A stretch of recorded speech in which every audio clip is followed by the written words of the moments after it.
This was the last night I would spend at home before returning to London.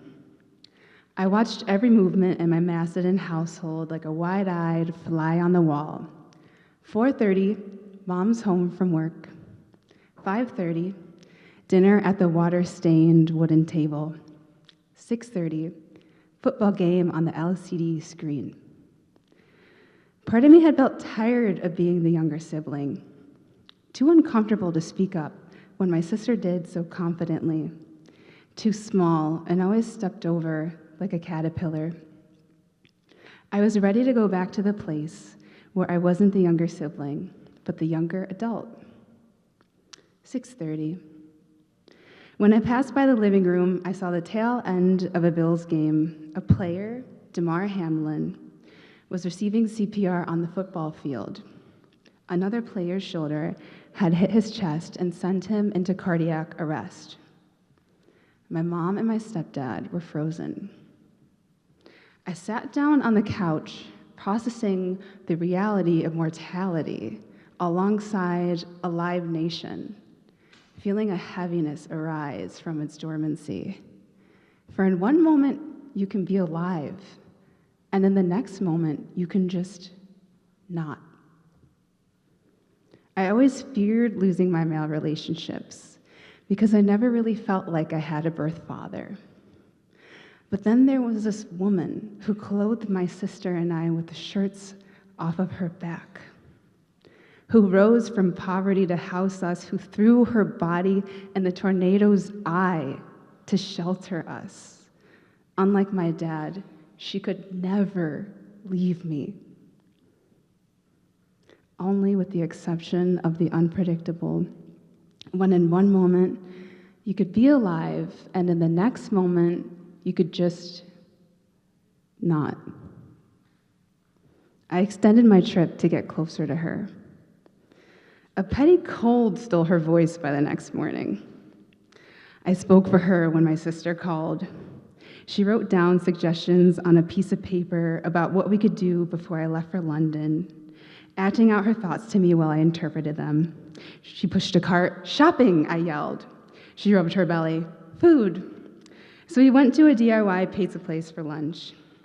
But when she couldn't order a simple side of ranch, she had no choice but to be safe in my hands. I brought back the dressing, and she looked at me different.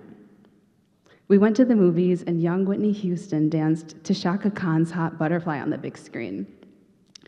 The moment's wings lifted me, like this here with my mom wouldn't have otherwise existed. In a time where no time is guaranteed, here we are, getting some extra of it. I loved her the clearest I ever had.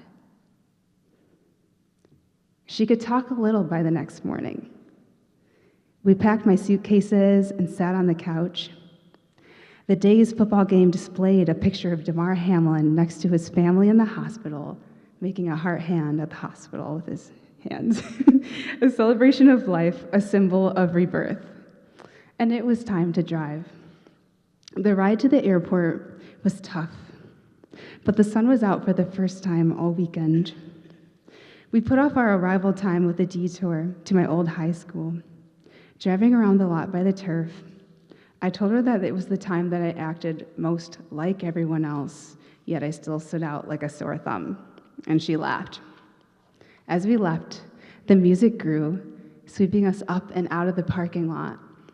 My mom said it was though I was emerging, like my caterpillar was coming out of the chrysalis. I felt different this time at home. My mom saw a brighter, newer side of me, and I gained trust in our relationship. I felt healed. My eyes looked clear, like they turned from brown to hazel. The remaining childhood skin fell off of me and left me in my adult form. My butterfly emerged. I saw that my mom once transitioned just like me in the clearness of her bright blue-gray eyes and the tenderness of her back rubs to make her the parent that would rotate the world for me. Strides away from security, she asked if I'd really be okay going back to London. "You're hugging me so tightly," she said, crying so hard.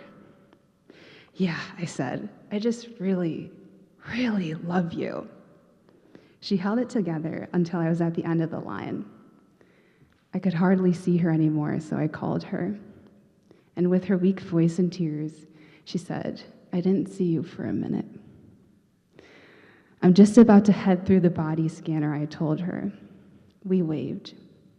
"This is the last time I'll be able to see you from here." "Let's walk at the same time," she said. She took a step towards the exit. I took a step closer to the gate.